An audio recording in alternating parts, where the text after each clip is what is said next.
This morning about 1 a.m., officers from the STL Airport police were involved in an officer-involved shooting here in Terminal 1. The officers were doing routine security checks and clearing the areas for anyone who's not supposed to be in certain areas. And they did encounter an individual who refused to leave and displayed a knife. When the officers tried to get that person to leave, he refused to drop the knife and started to come at the officers. And less lethal was used. They did tase him first. They tried to use a taser. That individual continued to advance towards officers, and a second officer did fire his service weapon, injuring the suspect, and unfortunately, that suspect is deceased at this time.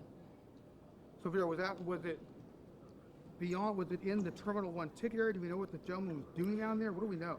I don't believe it was in the ticket area. It was in the Terminal 1, just outside of doors 1 and 2. There's some restrooms down there, kind of a larger area, but exactly where it occurred, I'm not completely sure of at this moment. Did the officers think that were they concerned about where he was? Was he in a restricted area, or what prompted that response? I believe it's because the individual was not here using the airport as travel. So we don't believe this was a passenger trying to catch an airplane or coming into town. So I'm sure they knew why this person needed to be removed from that area. What that specific reason is at this time, I'm not aware of. Were there any other suspects? Hold on one second. Were there any other suspects involved and any injuries to anybody else besides this one? There were no other injuries reported to us, including officers. There were no officers injured, and we don't have any reports of anyone else being injured. What was the response right after the shooting took place? Were there anybody else that had to be removed from the site at the time? I'm not aware of that at this time. I know that the officers attempted to provide life-saving measures to the individuals, and then our department was contacted. What are the next steps for your agency in this investigation as it moves forward? Right now, our Bureau of Crimes Against Persons detectives, they of course have been here for most of the morning. That scene is now cleared.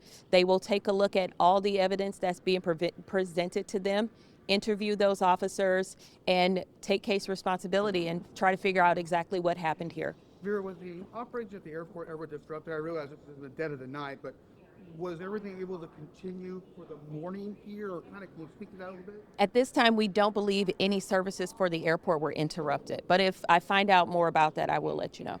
At this point, and I know you're still trying to investigate, can we say this was a restricted area, or how are we terming it?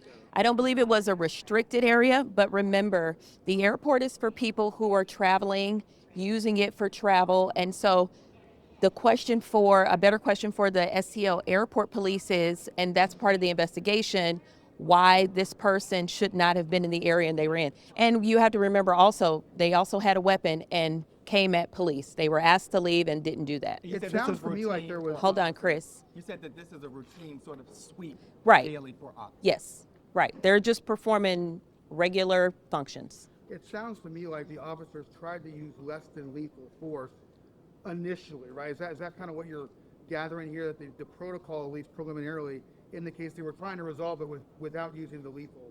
Right, and I can't speak to the protocol for STL Airport Police. I can tell you that they did attempt to use less lethal by administering a taser in the beginning. Do you know when you'll be able to identify who this person was?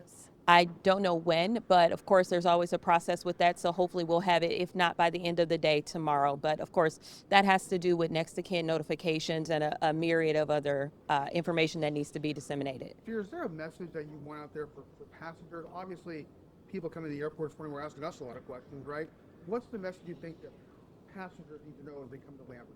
So I'm not a Lambert spokesperson, so I can talk from the police perspective, and we can say that right now our scene is clear, and if anyone has any concerns, that's something they should address with Lambert Airport. So what we'll do is we'll send out the information that we have. I think all of you have been given a news release. We'll send an email out, and when we have more information, we'll get it to you guys.